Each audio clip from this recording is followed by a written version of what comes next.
The testimony originating from Colonel X regarding the Dulce Complex paints a picture of a very uneasy relationship between humans and aliens, but a strange, deep, and revealing relationship, regardless it is. The 1979 Uprising is why we know his story. Let's explore.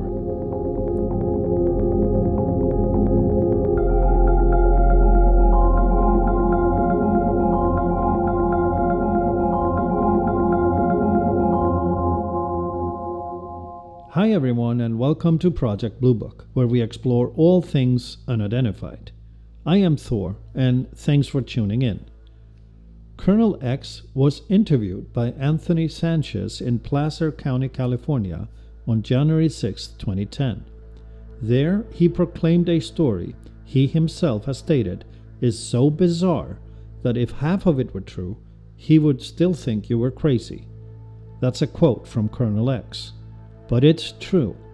It happened in 1979 when he was sent to the Dulce Complex, sitting near a Jicarilla-Apache settlement on top of the 8,000-foot high plateau of the Archuleta Mesa, northern New Mexico. He was sent there as a member of a medical detachment, a major in the U.S. Air Force, and stationed at McClellan Air Force Base outside Sacramento, California. He was assigned to a medical detachment tasked with psychiatric and behavioral studies for the U.S. Air Force, as well as the Central Intelligence Agency. In 1979, he received orders to report to Edwards Air Force Base, and from there, he would fly on a special assignment to conduct interviews at a secret installation at Dulce, New Mexico. He knew nothing of the Dulce base prior, but he had been involved with unexplained phenomena before. He had earned his silent trust with his superiors. A year earlier, he had been to a crash site near Fort Irwin, where a Hercules C-130 nearly collided several times, the story goes, with a flying object flying around the C-130 at speeds exceeding 1,500 miles per hour. The Hercules stalled, crashed, and 2 of the 6 crew members died. Colonel X was assigned to take the survivors' incident reports that included the sightings of the UFO and their near-collision aerial encounter. He had also worked within the Cheyenne Mountain underground complex, evaluating security staff on the long-term effects of confinement, a monitoring of the mental health of the Cheyenne top-secret long-term crew. He would conduct an investigation, perform psychological analysis, and write a report.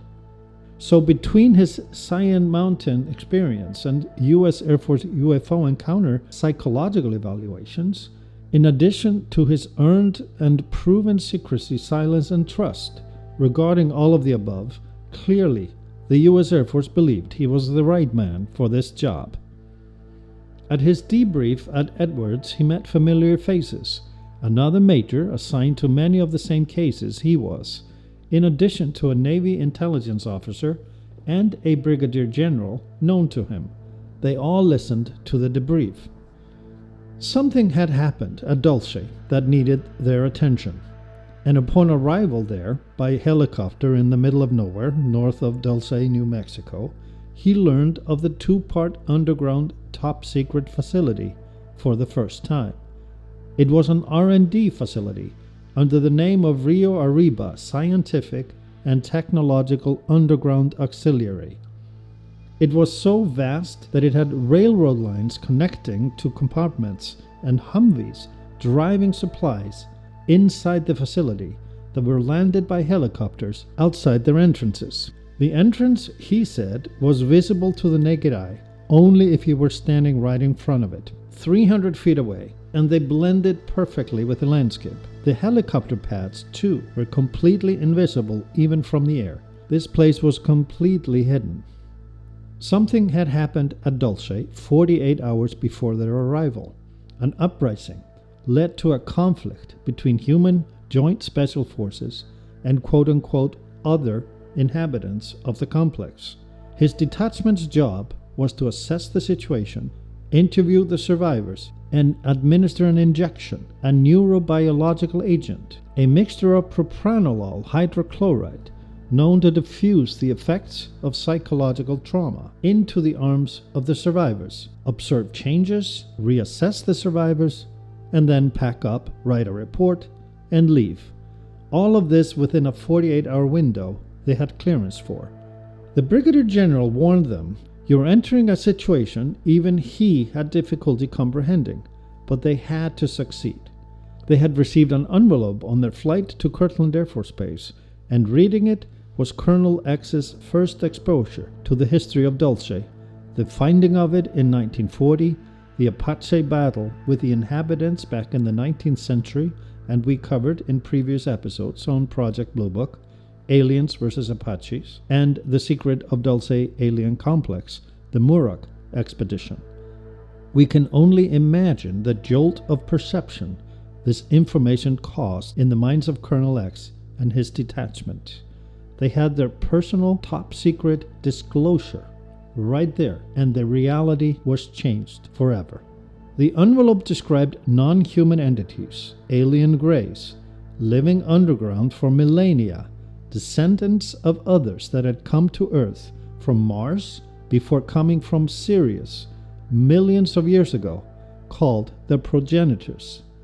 They had writings related to the cuneiform writings that spoke of connections and involvement with human origins dating back 200,000 years. It was literally world-shattering.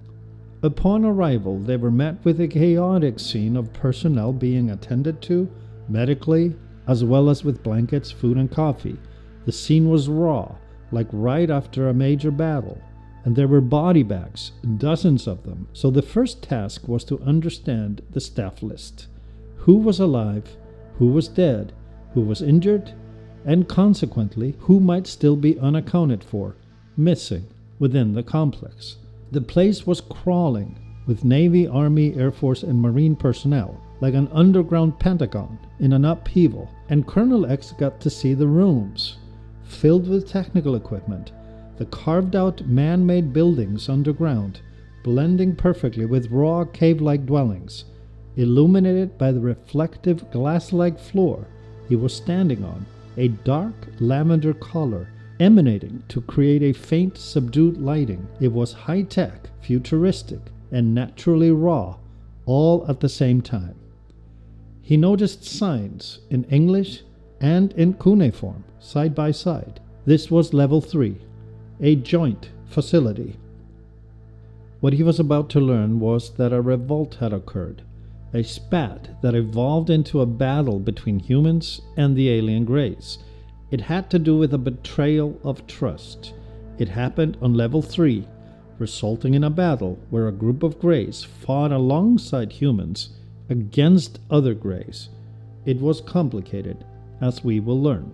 Colonel X was invited by a security officer assigned to him to take a trip through the joint facilities. That's where he saw their computer technologies, glass touch screen panels and glass dividers with writing on them that were invisible from one side, but clear on the other. Remember, this was 1979. He also describes meeting a 4-foot alien grey, who he was told was 600 years old, a young adult, wearing a lab coat with an IBM logo on it, an alien grey with an IBM logo in its chest. They don't shake hands, they nod slightly.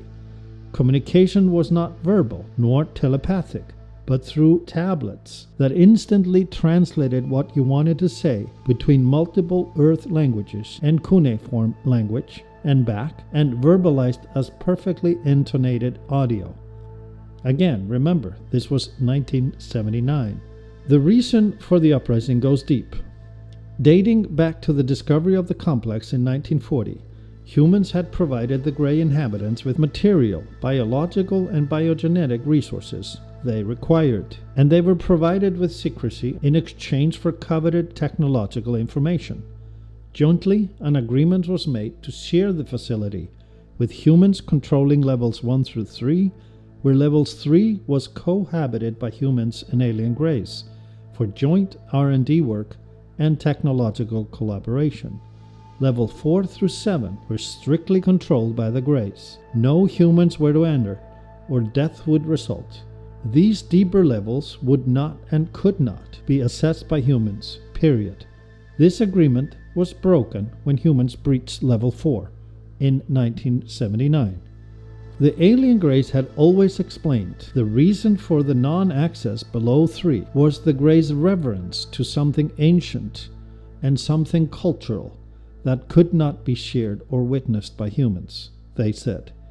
And humans respected this line of separation and adhered to this ban for decades. What happened in 1979 was that this reverence excuse was discovered to be a lie.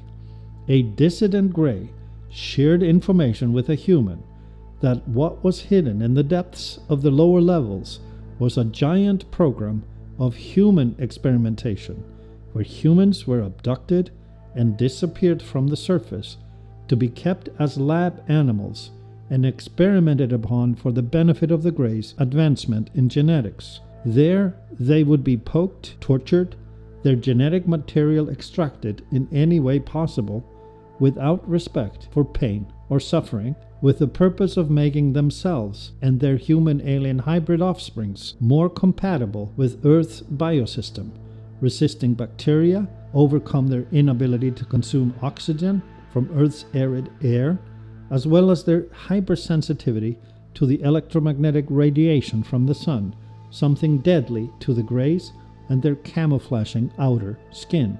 A group of dissident Greys, a younger generation, coveted the relationship with humans and wanted to uphold its principles. They did not like what was going on the lower levels. One of them shared the secret, the lie, and that was the root of the uprising. As a result, a human group of scientists and their military protective detachment on Level 3 went down to Level 4 to learn more. That was the spark, and the battle ensued.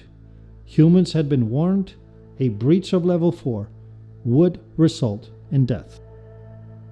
Following the battle, a tactical team discovered a room full of freshly abducted humans laying in some form of preservatives to avoid their decay, all deceased, all recently abducted, by the dozens. It was an absolutely horrific discovery, and the human special forces faced the aliens with deadly determination as well. The result of the battle that lasted less than 24 hours were 72 humans dead, 120 rescued. Anecdotally, Phil Schneider's name was among the missing, a civil contractor for the URS Corp. Yet he made it out, unprocessed. 23 remained missing. Over 200 Greys died in the battle. Colonel X became a long-term member of a certain DSD-3 group, with clearances L and Echo, a top-secret visibility not even afforded our presidents. And while this story seems categorically unbelievable, it is corroborated by others who have spoken up, including Paul Benovitz and Phil Schneider, both dead under mysterious circumstances. Colonel X, in retirement, has hidden his tracks well. He has disappeared intentionally. He has passed 2 polygraph tests. His identity, while undisclosed for all the reasons we must understand, is verifiable and has been verified, according to Sanchez. The reason for coming forward, he proclaims, in 2010, was that too many people with first-hand experience were dying, and he too, sometime soon, would be gone as well. He, like so many other heroes of whistleblower testimony, felt a need to tell the truth before passing. This story, as bizarre and unbelievable as it sounds, should be believed. You can watch and listen to this and other podcasts on Project Bluebook, where we explore all things unidentified. Each day, let's practice compassion and kindness. And please subscribe and share a link to this channel. Let's support enlightenment. I am Thor, and thanks for tuning in. See you next time.